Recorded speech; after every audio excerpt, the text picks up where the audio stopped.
गणेशाय नमः। श्री जानकी वल्लभो विजयते। श्री रामचरितमानस प्रथम सोपान बालकांड दोहा नंबर 39।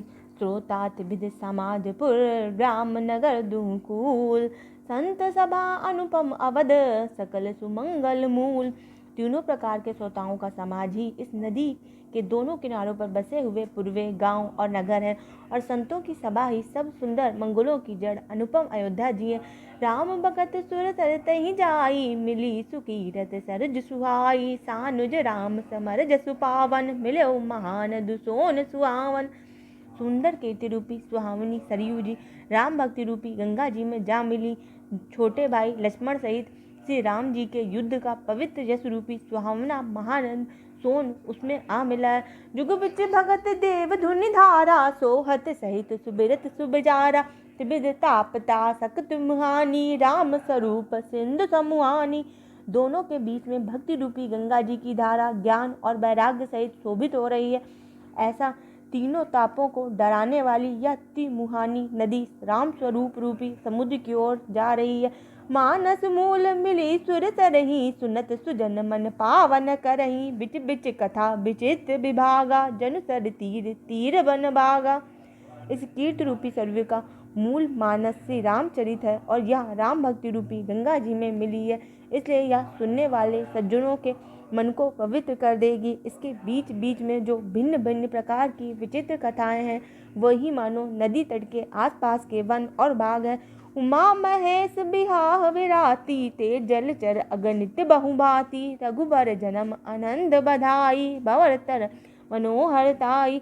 श्री पार्वती जी और शिव जी के विवाह के बराती इस नदी में बहुत प्रकार के असंख्य जलचर जीव हैं। श्री रघुनाथ जी के जन्म की आनंद बधाइयाँ ही इस नदी के भंवर और तरंगों की मनोहरता है।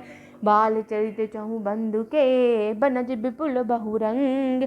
नपरानी पर जन सुकत मधुकर बारी बिहंग।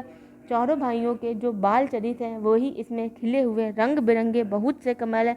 महाराज श्री दशरथ जी तथा उनकी रानियां और कुटुंबियों के सदकर्म पूर्ण ही भ्रमर और जल पक्षी हैं। सीय स्वयंवर कथा सुहाई सरित सुहावन सो बिछाई। नदी नाव पटु प्रश्न अनेका केवट कुतर उतर सविवेका। श्री सीता जी के स्वयंवर की जो सुंदर कथा है वही इस नदी में सुहावनी छवि छा रही है। अनेकों सुंदर विचारपूर्ण प्रश्न ही इस नदी नावे और उनके विवेक युक्त उत्तर ही चतुर केवट है। सुन अनुकथन परस्पर होई पथिक समाज सोह सर सोई। घोर धार भगुनाथ रिसानी घाट सुबोध राम बरबानी। इस कथा को सुनकर पीछे जो आपस में चर्चा होती है वही इस नदी के सहारे सहारे चलने वाले यात्रियों का समाज शोभा पा रहा है। परशुराम जी का क्रोध इस नदी की भयानक धारा और श्री रामचंद्र जी के श्रेष्ठ वचन ही सुंदर बंधे हुए घाट हैं। सानुज राम विवाह उछाई सो शुभ उमग सुगत सब काहू। कहत सुनत हर सही पुल का ते सुकृति मन मुदित नहाई।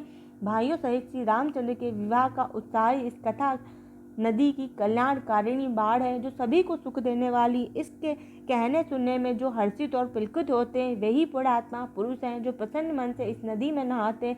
राम तिलक हित मंगल साजा परब जोग जन जुरे समाजा। काई कुमत कई कई केरी परी जासु फल विपद गनेरी।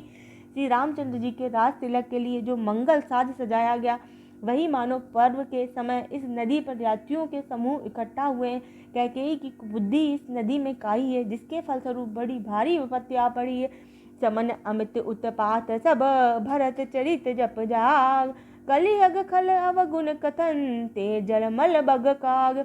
संपूर्ण अगणित उत्पातों को शांत करने वाला भरत जी का चरित्र नदी तट पर किया जाने वाला जप यज्ञ है।